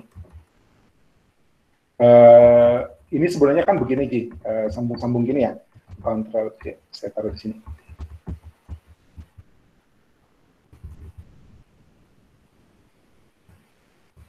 Begini.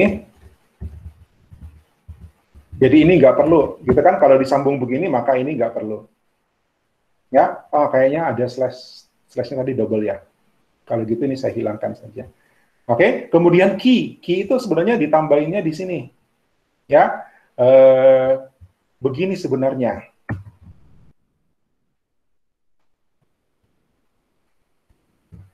Begini, ya. Jadi API key-nya, bla bla bla bla, language-nya English dan sebagainya, ya kan? Page-nya, oke. So sebenarnya string-nya begini. Tapi karena kita sudah simpan dalam variabel sehingga bisa kita panggil lagi di lain tempat, maka kita pakai modelnya seperti ini.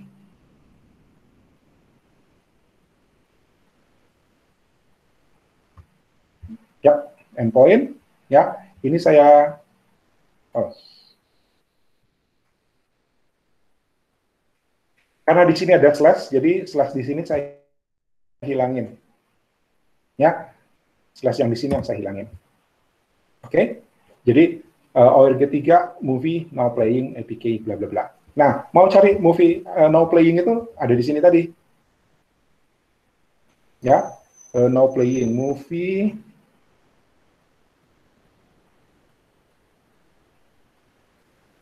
Ini now playing, lihat di sini ya. Jadi kalau Anda mencari fungsi yang mana, ini now playing, movie now playing.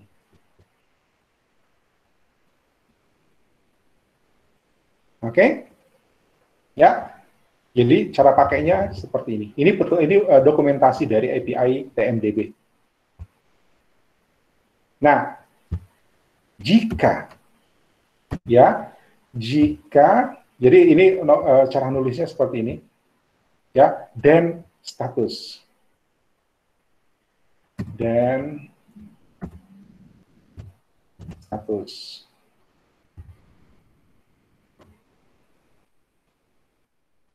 Oke, ikut saja. Dan JSON dan function data.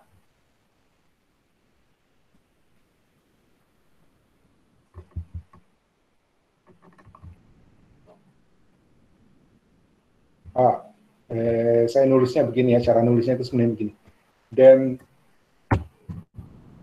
dan apa tadi? JSON.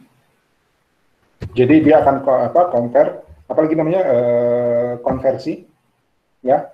Nanti dari JSON jadi array di JavaScript. Dan kalau sudah, maka function.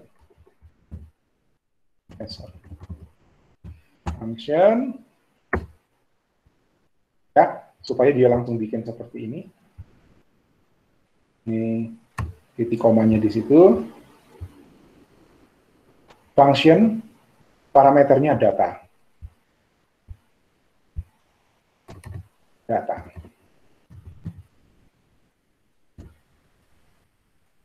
Nah, di dalam function, ya, kita bikin string. Ya, kita bikin string ini for movie. Oh ya, tadi di API di sini ini kan fungsi ini status nih. Ya, kemudian JSON, kemudian error. Nah, itu yang kita panggil di sini. Ya, jadi kalau dapat maka status, lalu JSON, ya, nanti errornya di belakang, errornya nanti di sini.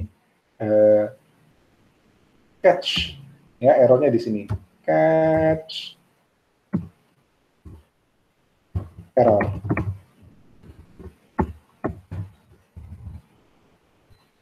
Oke?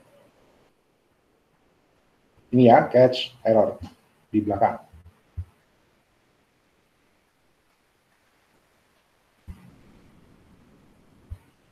Nah, sekarang isinya. Ya, sebenarnya kita mau ngisi ini tadi. Ini dulu ya. Saya copy ini biar jelas. Jadi, kita mau dokumen get element by ID, movie list. Masih ingat movie list? Ya, movie list itu adalah ini, ID dari sebuah blok yang kosong. Saya sudah jelasin tadi ya. Ini sebuah blok kosong, ada spasi satu sebenarnya isinya, ya, saja gue nggak apa-apa. Ya, movie list. Jadi kita dengan perintah ini, ya dengan perintah ini get element by ID artinya dapatkan elemen yang menggunakan ID movie list. Ya, ini dia movie list. Lalu inner HTML, jadi tuliskan isi bloknya. Inner HTML ini kita menuliskan isi bloknya. Ya, jadi kalau misalnya begini, isi bloknya saya bikin tes, misalnya ya, begini, ya, terus saya tampilkan.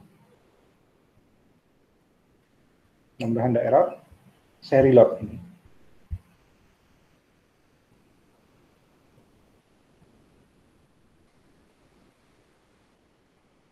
Error.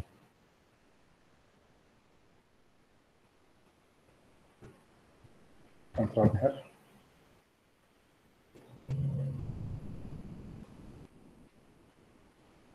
Tidak error, tapi tidak efek.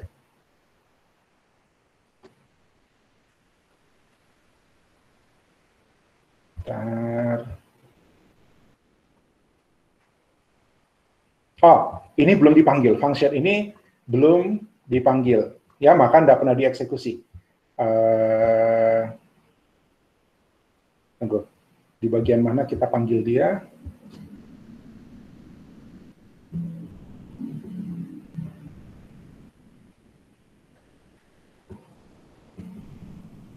Ini. Ya, ini. Di paling bawah ada script ini. Ini pemanggilan get list movie. Tadi belum jalan. Nah, saya copy saja ini. Jangan bingung ya. Saya cuma mau tunjukkan pemanggilannya.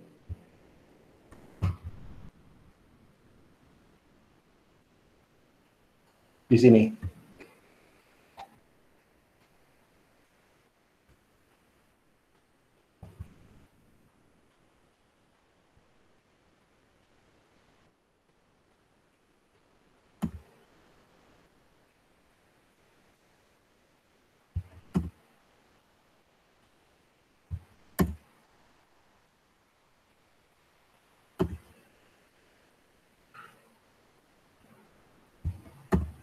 Oke, apa ini?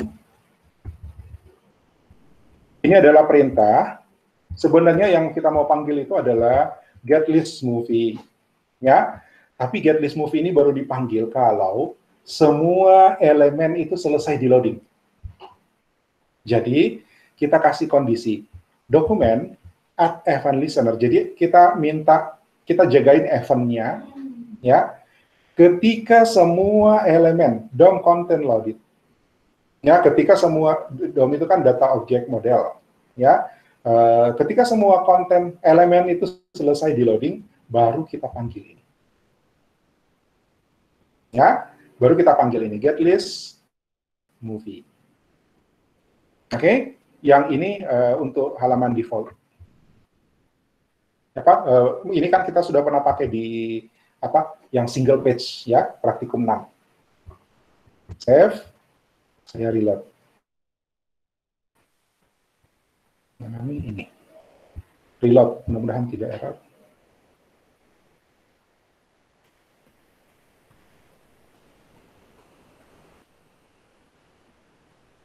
Nah, ya sudah muncul tes di sini kan? Ya, sudah muncul tes di sini. Perhatikan. Ya, saya tunjukkan lagi. Ya, ini sudah ada tes di sini. Tes ini adalah ini dari indeks, ya, movie list. Jadi kita nulisin teks di dalam sini di antara ini. Itu inner HTML. Ini ya inner HTML. Ya, tapi kita tidak mau ngisi ini. Kita mau ngisi dengan data yang diambil dari TMDB. Ya, yang diambil dari endpoint, yang diambil dari service. So, saya ganti kembali ini movies HTML, tapi di sini kita bikin dulu variabel itu var movies HTML sama dengan blank, kosong, ya. Jadi dia string kosong dulu, nanti kemudian kita isi. Kita isinya ikut aja ini. Naik kembali ya.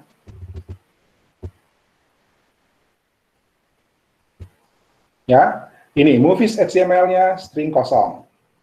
Ya, dia pakai double quote. Saya ganti dulu double quote. Oke. Kemudian, ya, ini adalah data result. Jadi di passing parameter kan data result. Jadi hasil datanya adalah result for each. Jadi dari hasil request service itu dibaca satu-satu for each, ya, dan dijadikan parameter movie.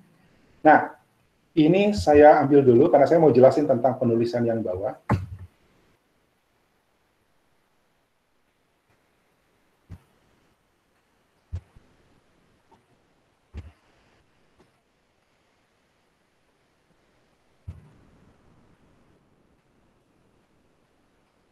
Begini,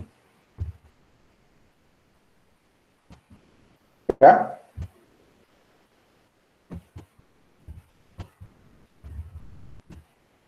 Jadi kalau dia berhasil dapat ini endpoint ya, kalau dia berhasil dapat service ini, maka dia akan olah sebagai data di sini karena isinya adalah list daftar, ya. Nah, saya tunjukin gini ya. Bentar, saya butuh bantuan ini dulu. TMDB HTTP 3. Saya gabungin di sini ya. Saya gabungin di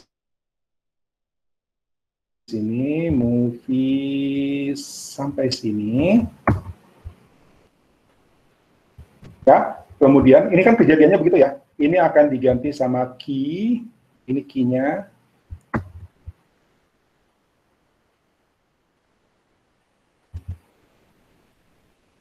Ini key-nya, kemudian oke, sudah. Ya. Oh, ininya belum, HTTP-nya belum. Sudah.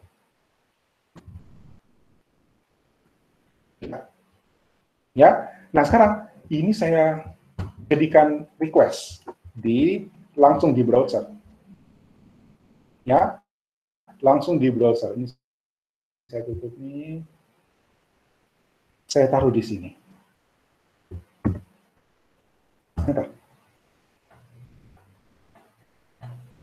Sekarang request. Nah, ini datanya. Ya, ini data. Jadi kode ini nanti kan disambung-sambung, HTTP, kemudian parameter, kemudian key, ya disambung, kan jadinya begini. Ya, nah ketika ini kita request melalui browser seperti biasa, ini hasilnya. Ya, ini hasilnya. Akan lebih jelas kalau kita lihat lewat sini. Oh, panjang. Ya udah. Ya, lihat. Ini datanya nih. Ini data banyak movie. Kalau tidak salah 20 record. Ya, dia membatasi sekali request itu 20 record. Nah, ini yang akan dibaca for each, satu persatu. Ini resultnya. Ya, sekarang kita tampilkan di sini. Caranya menampilkan bagaimana? Movies HTML plus sama dengan, ini adalah increment. Ya, ini adalah increment. Jadi tambahkan kan di belakang gitu ya. Ya, karena ini berulang kan, loop. Tapi kita menggunakan ini. Perhatikan ini ya, jangan salah tulis. Plus sama dengan, bisa lihat ini? Bisa lihat yang saya blok ini?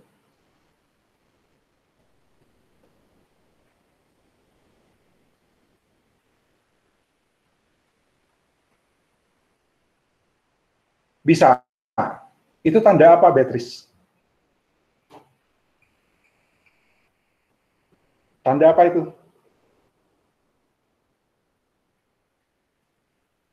Nih, dekat kursor. Tanda apa itu?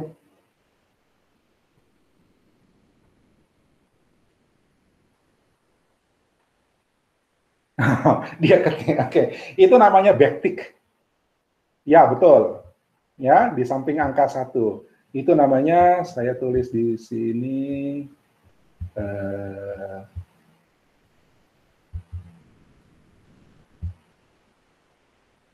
itu namanya backtick.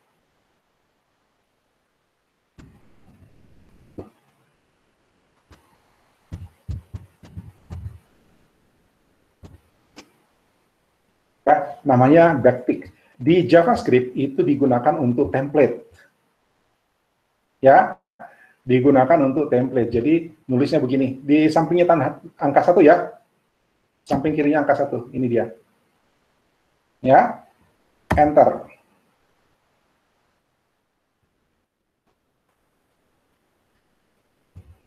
Titik koma, jadi saya tahu ujungnya di mana.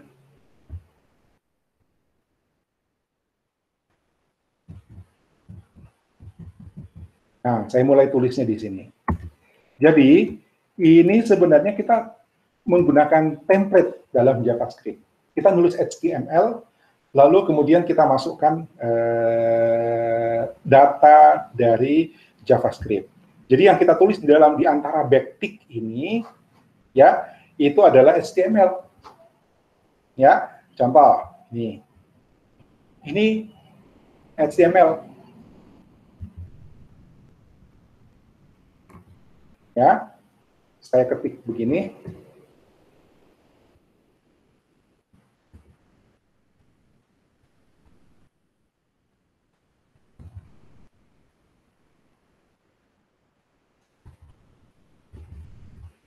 Oke, ini HTML biasa.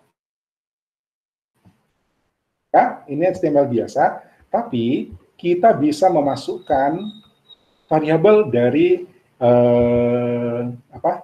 variabel dari JavaScript seperti ini. Nah, ini adalah variabel JavaScript. Ya, gitu. Jadi kita nulisnya HTML biasa, artinya di movie list ini nanti isinya HTML juga, tapi nanti ngambil data dari data ini, JavaScript ini. Ya. Nah, apa ini movie ID? Movie ID ini adalah Karena tadi saya katakan JSON itu mirip dengan associative array. Ya, associative array berarti kan ada key-nya. Nah, saya kasih lihat di sini key-nya. Ini key-nya. Movie ID. Mana dia? Ini ID. Ya, ini ID-nya. Jadi,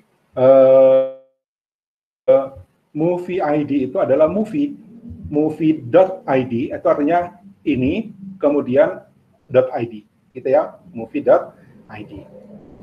Nah, ini adalah penyambungan string menggunakan jadi variabel JavaScript yang kita masukkan ke dalam HTML template ya, template HTML.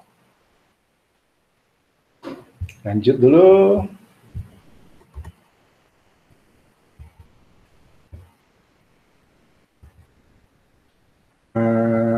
Saya ambil ini sampai di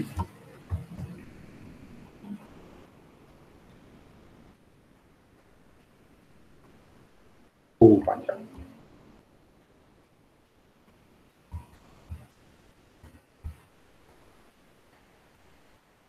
IMG beef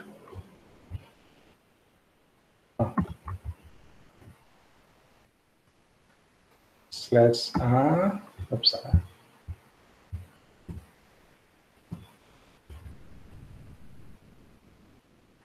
beef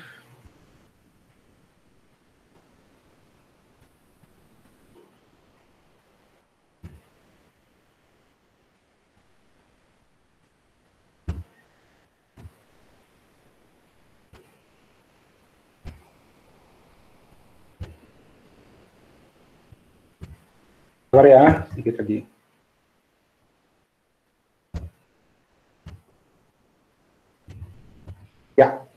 Ya, jadi ini template HTML, tapi kemudian kita sisipi dengan data. Ini data movie title, movie poster path. Ya, ini kita lihatnya di sini tadi di sampel ini. Ini poster, ada poster di sini. Ini poster path. Ya, kemudian apalagi title ada di sini title. Ini title. Ada original title, ada title. Mana dia? Ini title. Ya. Kalau ini tidak nyaman, saya lupa nama apa alamat URL-nya, format JSON.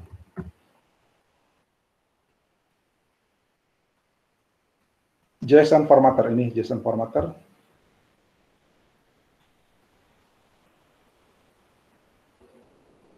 Ya, ini kalau ini tidak nyaman dilihatnya, saya ambil ini, copy, kemudian saya masukkan ke JSON formatter.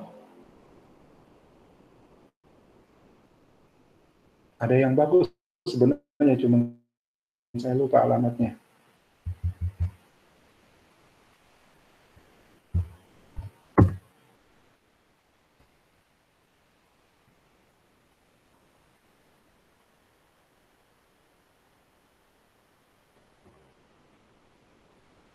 Tuh, lambat.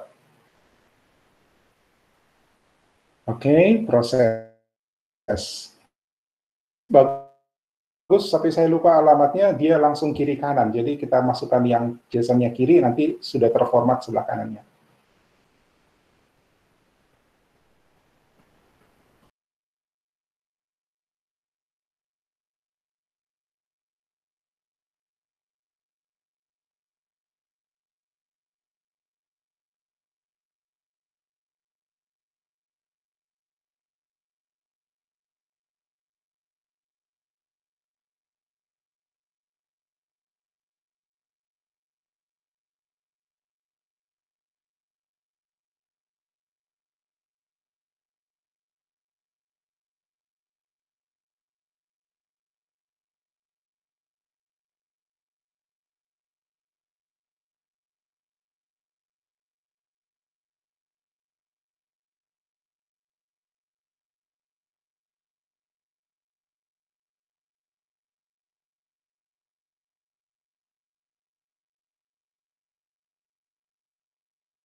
Satu-satu tes. Oke. Sudah kedengaran?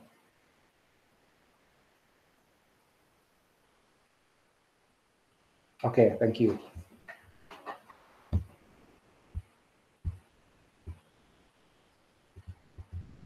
Wah, ini oke ini dia. Ini menjengkelkan ini kalau gini, lebih banyak iklannya. Oke, lihat, carilah. Nanti saya kasih tahu. JSON formatter ada yang bagus tuh, tapi lupa Kak. Saya lupa alamatnya. Nah, ini dia akan menyusun formatnya seperti ini, ya. Ada title, ada poster pad, ada apa tadi? ID, ya kan? Gitu. Jadi kita ngambil datanya dari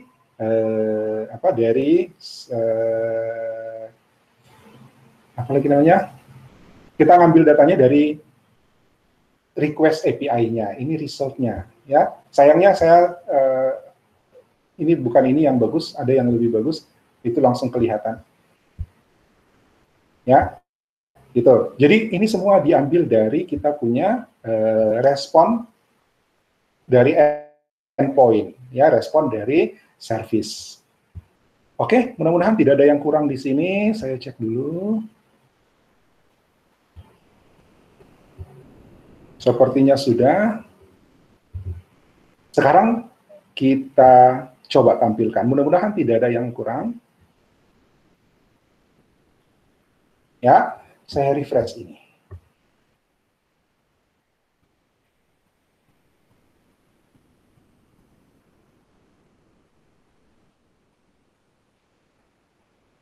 Oh, belum di-save, belum di-save. Belum di-save, sorry. Oke, refresh.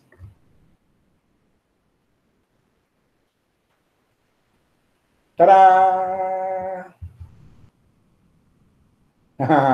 Dahsyat kan?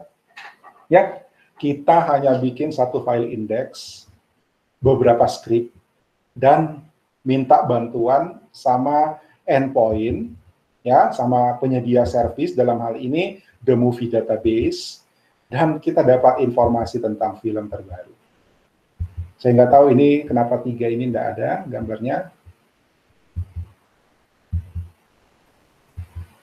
Ya, kalau nggak salah ini 20 movie. Sekali satu halaman dikasih 20 film. Dan kita tahu bahwa ada Wonder Woman. Oh, bukan, ini Wonder Woman lama. Ya. Oke? Ya, jadi itu langkah contoh bagaimana kita memanfaatkan service, ya, dari yang sudah disediakan oleh penyedia service menggunakan API. Dan kita tinggal membuat sisi front end-nya. Jadi tampilan ya terserah kita. Ini yang kita bangun kan? Ya, ini sisi front end-nya. Jadi kita adalah front end developer. Kita tidak fokus, kita tidak urusi data. Data kita cari siapa yang nyediain data ini, siapa yang nyediain data ini, kita request. Ya, cari cara bagaimana bisa dapatkan API-nya. Kalau dia menyediakan API-nya, kita minta bagaimana mendapatkan API itu. Kalau mesti register, kita registrasi. Contohnya The Movie DB ini. Dan selanjutnya terserah kita. Yang penting data kita sudah dapatkan dan kita bisa menampilkannya. Ya. Nah, urusan tampilan kita ini sudah by design kita sebenarnya kan. Oke. Ya, barangkali itu yang saya bisa kasih tunjuk untuk hari ini. Nanti tanya jawabnya bisa lewat grup. Ya, Anda coba dulu. Ya, ingat, siap-siap ya, ini sebentar lagi sudah ada edaran dari Ketua STIMIK bahwa kuliah kita sudah mau selesai. Ya, ini pertemuan ke-10, padahal kita harus selesaikan 4, jadi masih ada 4 pertemuan ke depan kira-kira. Nah, Anda siap-siap, jadi jangan ditunda-tunda pekerjaannya, saya tidak menagih, tapi jangan sampai ketika saya menagih, Anda kalang kabut.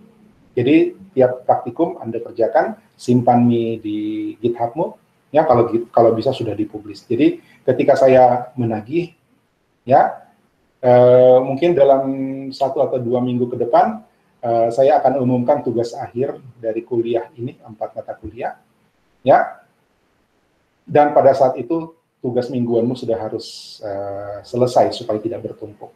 So, kalau ada yang belum menyelesaikan tugas-tugas mingguannya, selesaikan dan langsung taruh di github.io-nya, ya, supaya saya bisa pantau, termasuk yang kita coba hari ini. Oke, ada yang mau tanya dulu sebelum saya tutup? Saya kira waktu kita sudah terlalu lewat, mungkin Anda punya rencana lain setelah kuliah. Ya, paling tidak saya sudah tunjukkan sebagian ya dari modul praktikum kita. Modul praktikum sudah teruji, jadi Anda tinggal ikuti saja step by step-nya, yang penting Anda paham caranya, ya, tadi saya sudah jelasin. Nah, tinggal pastikan tidak ada error, maka Anda bisa tampilkan seperti ini. Di belakang itu ada tugas, ini kalau diklik muncul filmnya apa. Gitu kan? Ya, jadi kalau Anda telusuri ke belakang, ya, ini kebetulan tahun lalu, ya, Joker baru main.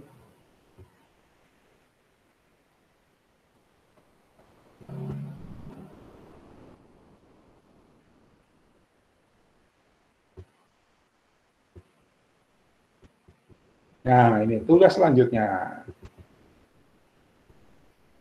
Ingat kita punya 4 menu, ya, now playing, upcoming, ya, apalagi populer dan top rated. Anda harus pelajari The Movie DB itu API-nya apa saja, telusuri, ya, dan bagaimana menampilkan cerita tentang satu film seperti ini. Oke, ya, ini dokumentasinya The Movie DB, semuanya ada di sini, ya. Saya bikin modul praktikum ini juga merujuk pada informasi yang ada di sini, jadi pasti jalan, kecuali Anda ketiknya error. Ya, oke. Saya kira itu yang bisa kita bahas untuk hari ini. Saya tunggu hasilnya dari yang Anda sudah coba. Ya, kalau ada pertanyaan silakan tanyakan di grup. Oke? Saya kira cukup ya. Terima kasih untuk perhatian dan kerjasamanya hari ini. Terima kasih untuk izin tambahan waktunya, udah 10.28 ya, tambahan waktu setengah jam. Tapi kan tadi saya terlambat juga masuknya. Oke, terima kasih. Sampai ketemu. Selamat belajar. Assalamualaikum warahmatullahi wabarakatuh. Selamat siang.